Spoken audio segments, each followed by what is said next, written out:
ನಮಸ್ಕಾರ ವೀಕ್ಷಕರೇ, ನಾವೆಲ್ಲರೂ ಒಂದ್ಸತಿ ಅಲ್ಲ ಸುಮಾರು ಸತಿ ಪ್ಲಾಸ್ಟಿಕ್ಕಿನ ಕಪ್ಪಲ್ಲಿ ಅಥವಾ ಲೋಟದಲ್ಲಿ ಬಿಸಿ ಬಿಸಿ ಟೀ ಅಥವಾ ಕಾಫಿನ ಎಷ್ಟು ಸತಿ ಸಿಪ್ ಮಾಡ್ತಾ ಆಹಾ ಚೆನ್ನಾಗಿದೆ ಅಂತ ಅನ್ಕೊಂಡಿರ್ತೀವಿ.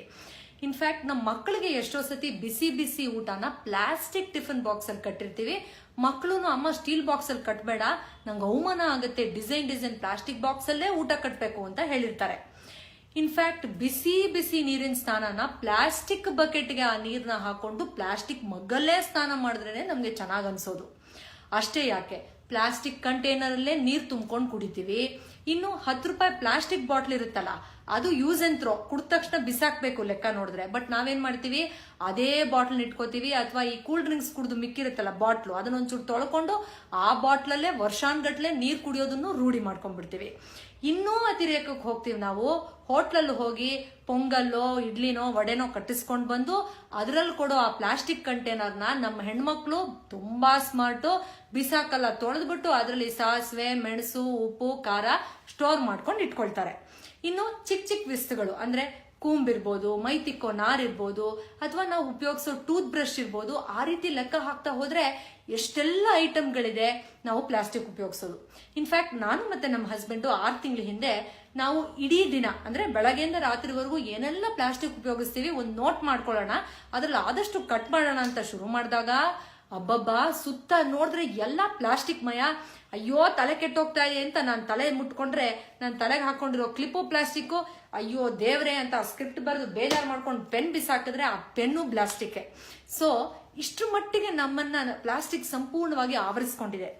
ಈ ನಿರ್ಧಾರ ನಾವ್ ಯಾಕೆ ಮಾಡಿದ್ವಿ, ಪ್ಲಾಸ್ಟಿಕ್ ಮೇಲೆ ನಾವು ಅವಲಂಬಿತ ಆಗಿರೋದನ್ನ ಕಮ್ಮಿ ಮಾಡ್ಕೋಬೇಕು ಅನ್ನೋ ನಿರ್ಧಾರನ ಅಂದ್ರೆ, ನಾನು ಒಂದು ಜರ್ನಲ್ ಅಲ್ಲಿ ಒಂದು ವಿಷಯ ಓದಿ ನಮಗೆ ತುಂಬಾ ಶಾಕ್ ಆಯ್ತು. ಯಾಕಂದ್ರೆ 2004 ಅಲ್ಲಿ the US centre for disease control ಅಂದ್ರೆ CDC ಅನ್ನೋ ಒಂದು ರಿಸರ್ಚ್ ಸೆಂಟರ್ ಒಂದು ಸ್ಟಡಿನ ಮಾಡುತ್ತೆ. ಅದರಲ್ಲಿ ಸಾವಿರಾರು ಜನದ ಯೂರಿನ್ ಸ್ಯಾಂಪಲ್ ನ ಕಲೆಕ್ಟ್ ಮಾಡಿ ಅದರಲ್ಲಿ ಯಾವ ತರದ ಪ್ಲಾಸ್ಟಿಕ್ ಅಂಶ ಅವರಲ್ಲಿ ಇದೆ ಅನ್ನೋದನ್ನ ಗಮನಿಸ್ತಾರೆ. ಆ ಒಂದು ಸ್ಟಡಿಯ ಪ್ರಕಾರ ಬಿಸ್ಫಿನಾಲ್ ಎ ಅಂದ್ರೆ BPA ಅನ್ನೋ ಒಂದು ಟಾಕ್ಸಿಕ್ ಇಂಗ್ರೀಡಿಯೆಂಟ್ ಕೆಮಿಕಲ್ ಅವರ ಯೂರಿನ್ ಸ್ಯಾಂಪಲ್ ಅಲ್ಲಿ 93% ಅಷ್ಟು ಸ್ಯಾಂಪಲ್ ಅಲ್ಲಿ ಅವ್ರಿಗೆ ಕಂಡು ಬರುತ್ತೆ. ಇನ್ನು ಏನಿದು ಪ್ಲಾಸ್ಟಿಕ್ ಇಂದ ಬರೋ ಕೆಮಿಕಲ್, ಅದು ಏನ್ ಮಾಡುತ್ತೆ, ಏನ್ ಮಾಡ್ಬೋದು, ಕಾಯಿಲೆ ಕೊಡ್ಬೋದಲ್ವಾ ಅಂತ ಅನ್ಕೊಳ್ತಾ ಇದ್ದೀರಾ? In fact Yale school of environmental studies ಒಂದು ಜರ್ನಲ್ ಒಂದು ಆರ್ಟಿಕಲ್ ಪ್ರೊಡ್ಯೂಸ್ ಮಾಡುತ್ತೆ.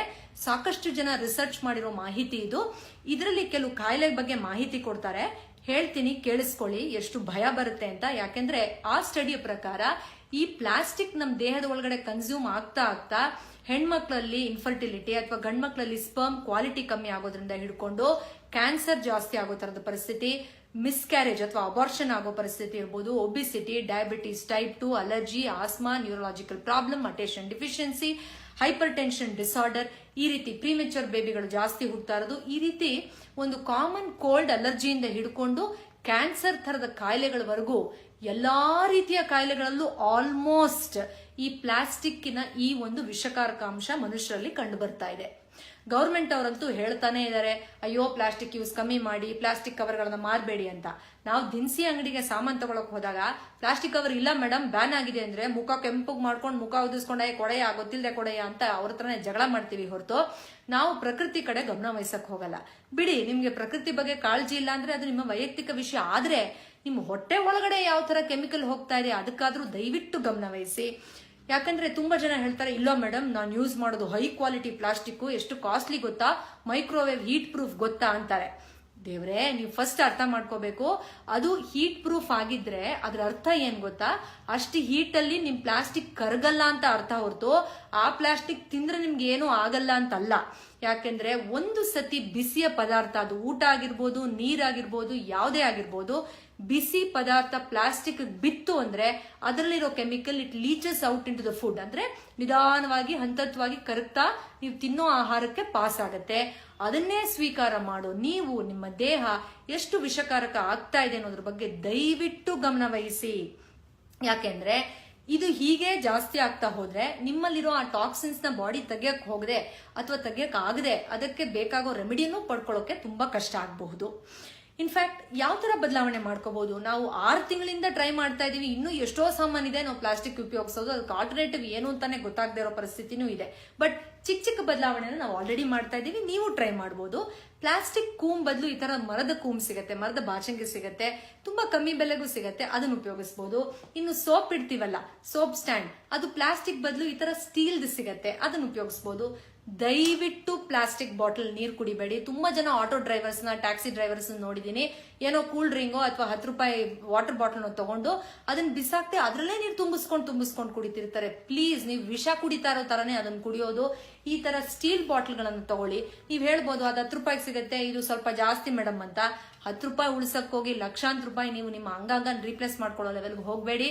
ಈ ತರ ಸ್ಟೀಲ್ ಬಾಟ್ಲು, ಕಾಪರ್ ಬಾಟಲ್ ಸಿಗತ್ತೆ, ದಯವಿಟ್ಟು ಉಪಯೋಗಿಸಿ. ಟಿಫನ್ ಬಾಕ್ಸ್ ಆದಷ್ಟು ಸ್ಟೀಲ್ದೇ, ಇನ್ಫ್ಯಾಕ್ಟ್ ಸ್ಟೀಲ್ದೇ ನೀವು ಉಪಯೋಗಿಸಬೇಕು, ಅದೇ ಸೂಕ್ತ.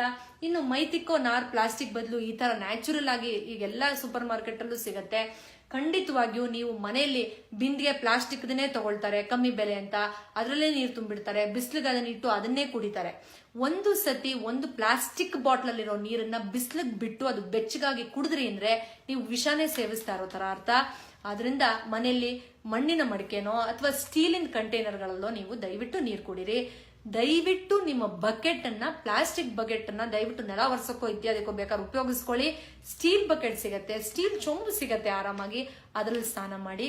ಈ ರೀತಿ ಚಿಕ್ಕ ಚಿಕ್ಕ ಬದಲಾವಣೆಗಳನ್ನ ಯಾಕೆ ಮಾಡ್ಕೊಳಕ್ ಆಗಲ್ಲ? ಖಂಡಿತವಾಗಿಯೂ ಮನಸ್ಸು ಮಾಡಿದ್ರೆ ಮಾಡ್ಕೋಬಹುದು.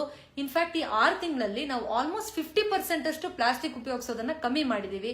ತುಂಬಾ ಹೆಮ್ಮೆ ಅನ್ಸುತ್ತೆ. ನಮ್ಮ ಕಾರಲ್ಲಿ, ನಮ್ಮ ವೆಹಿಕಲ್ ಅಲ್ಲಿ ಪ್ಲಾಸ್ಟಿಕ್ ಕವರ್ ಅಥವಾ ಬ್ಯಾಗ್ ಅನ್ನು ಬಿಟ್ಟು ಈಗ ಬಟ್ಟೆ ಬ್ಯಾಗ್ ಅನ್ನ ನಾವು ಎಲ್ಲಾ ಕಡೆ ತಗೊಂಡು ಹೋಗ್ತಾ ಇರೋದ್ರಿಂದ ಎಷ್ಟು ಮನಸ್ಸಿಗೆ ತೃಪ್ತಿ ಅನ್ಸುತ್ತೆ. ಡೆಫಿನೆಟ್ಲಿ ಪ್ರಕೃತಿಗೆ ಇದರಿಂದ ಹೆಲ್ಪ್ ಆಗುತ್ತೆ. ಬಟ್ ಅದ್ರ ಜೊತೆಲಿ ನಿಮಗೆ ನಿಗೂಢವಾದ ದೊಡ್ಡ ಪ್ರಮಾಣದ ಕಾಯಿಲೆ ಬರದೇ ಇರೋ ತರ ಸಹಾಯ ಆಗುತ್ತೆ. ನೀವು ಈ ಚಿಕ್ಕ ಚಿಕ್ಕ ಸ್ಟೆಪ್ಸ್ ಇವಾಗ ತಗೊಳ್ಳಿಲ್ಲ ಅಂದ್ರೆ ಕ್ರಮೇಣವಾಗಿ ಪ್ಲಾಸ್ಟಿಕ್ ಯೂಸ್ ಮಾಡಿ ಮಾಡಿ ಮಾಡಿ ಮೂಳೆ ಮಾಂಸದ ಬದಲು ಪ್ಲಾಸ್ಟಿಕ್ ಮನುಷ್ಯ ಆಗ್ಬಿಡ್ತೀರಾ. ಹುಷಾರು, ಅಂಗಾಂಗನು ಪ್ಲಾಸ್ಟಿಕ್ ಹಾಕ್ಬಿಡ್ತಾರ ಆಮೇಲೆ ಒಳಗಡೆನು. ಆದ್ರಿಂದ ದಯವಿಟ್ಟು ಈ ಚಿಕ್ಕ ಚಿಕ್ಕ ಸ್ಟೆಪ್ಸ್ ನ ತಗೊಳ್ಳಿ. ನೆಕ್ಸ್ಟ್ ವಾರ ಇನ್ನೊಂದು ಔಷಧ ರಹಿತ ಚಿಕಿತ್ಸೆಯ ಮಾಹಿತಿ ಬಗ್ಗೆ ಮತ್ತೆ ಮೀಟ್ ಮಾಡೋಣ. ಅಲ್ಲಿವರೆಗೂ ಖಂಡಿತವಾಗಿಯೂ ನಿಮ್ಮ ಮನೆಯಲ್ಲಿ ಈ ತರ ಚಿಕ್ಕ ಚಿಕ್ಕ ಬದಲಾವಣೆಗಳನ್ನು ಮಾಡ್ಕೊಳ್ಳಿ. ನಿಮ್ಮ ಮನಸ್ಸಲ್ಲೂ ನಿಮ್ಮ ದೇಹದಲ್ಲೂ ಈ ಒಂದು ನೈಸರ್ಗಿಕವಾದ ಚೇತರಿಕೆಯನ್ನು ಮಾಡ್ಕೊಳ್ಳಿ. ಎಲ್ರಿಗೂ ಒಳ್ಳೆಯದಾಗ್ಲಿ.